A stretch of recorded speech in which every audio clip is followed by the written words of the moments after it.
구절입니다. 39절은 늘 하시던 대로입니다. 누가가 즐겨 사용하고 있는 구절이고요. 예수님께서는 예루살렘 방문 중에서 늘 이곳에 가셔서 기도하셨고 때로는 노숙하셨기도 하셨다라고 합니다. 또한 유다도 이곳을 알고 있었다고 하는데 요한복음 18장 1절 2절에 나옵니다. 그는 공개된 장소에서 기도를 하신 후 원수의 손에 맡기려고 각오하셨습니다. 누가는 겟세마네라고 이름을 밝히지 않고 갈림산이라고만 기록하고 있으며 요한은 동산이라고만 언급하고 있습니다. 40절에는 그곳에는 간사가 있으며 늘 다니는 익숙한 장소를 말합니다. 누가는 예수님 따로 새 제자를 데리고 가신 것이다. 몹시 괴로워하시고 고민하시더라고 마태복음 26장 마가복음 14장에 나오는 구절이 없습니다. 그리고 기도할 동안 여기 앉아있으라 대신에 시험에 빠지지 않도록 기도하라고 덧붙이고 있습니다. 그리고 돌을 던지면 닿을 만한 곳으로 갔는데 마태와 마가는 조금 더 나아가로 적고 있습니다. 마태는 그 이유를 설명하고 있습니다. 이 정도는 거리면 예수님께서 기도하시는 내용을 들을 수 있을 것이라는 것인데 기도의 내용을 보면 앞서 세 가지 내용이 모두 본질적으로 동일한 것임을 알 수 있습니다. 43에서 44절은 예수님께서 깊은 영혼의 고통 가운데서 씨름하고 계셨을 때 그를 돕기 위해 하늘로부터 한 천사가 내려왔다고 말하고 있는데 사본상으로 진정성에 대한 의문이 제기되었는데요. 예수님께서 시험 받으신 후 천사들이 시중을 들었다라고 마가복음 1장 13절에는 말하고 있는데 예수님은 시험에서 시작하여 시험으로 끝나셨지만 언제나 하나님의 능력과 함께 도우심이 함께 있었습니다. 6절입니다. 46절에는 시험에 빠지지 않도록인데 마태와 마가는 영은 원하지만 몸이 약하다가 더 첨가되어 있고 일어나 대신에 깨어있어로 되어 있습니다.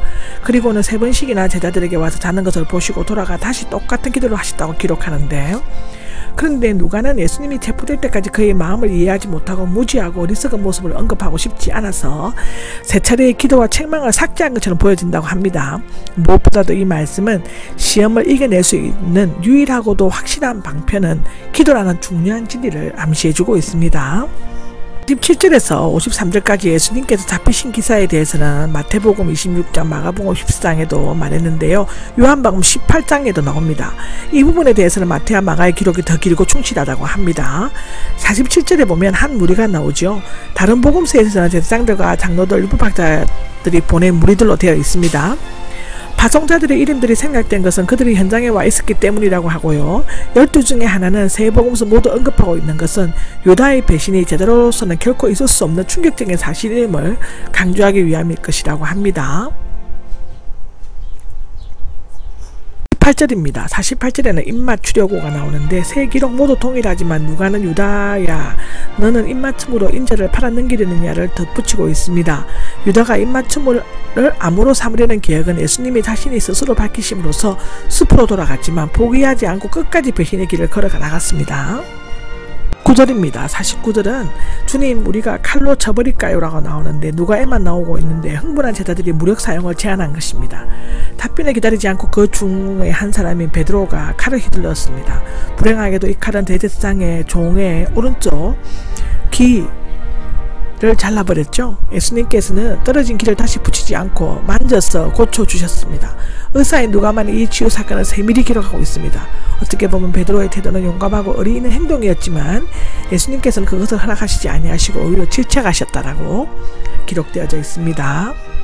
1절입니다. 그만두어라. 이 이상 더 하지 말라고 나오죠.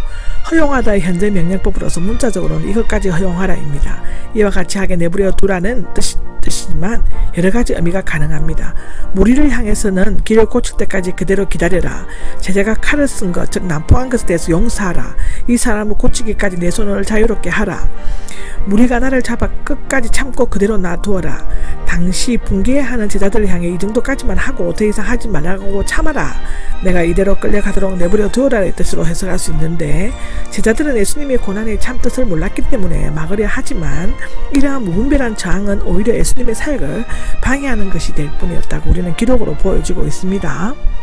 53절입니다. 53절은 지금은 너희의 시간이 어둠의 거제를 불 때다는데 세상의 빛이신 예수님은 사람들이 모인 성전이나 거리에서 공개적으로 활동하셨습니다. 빛이 있을 동안에는 어둠 즉 사탄의 건세 아래 있는 마귀의 자녀인 유대 종교주자들이 그를 체포할 수 없었습니다. 그러나 이제 예수님께서는 하나님의 예정과 섭리 속에서 십자가의 고난을 당할 때가 되셨으므로 그들이 어둠의 일을 기억하고 사악한 행동을 하도록 내버려 두셨습니다. 마태와 마가는 이것이 성경에 기록된 예언의 성취로 언급하고 있죠. 마태복음 26장, 마가복음 14장에 있습니다.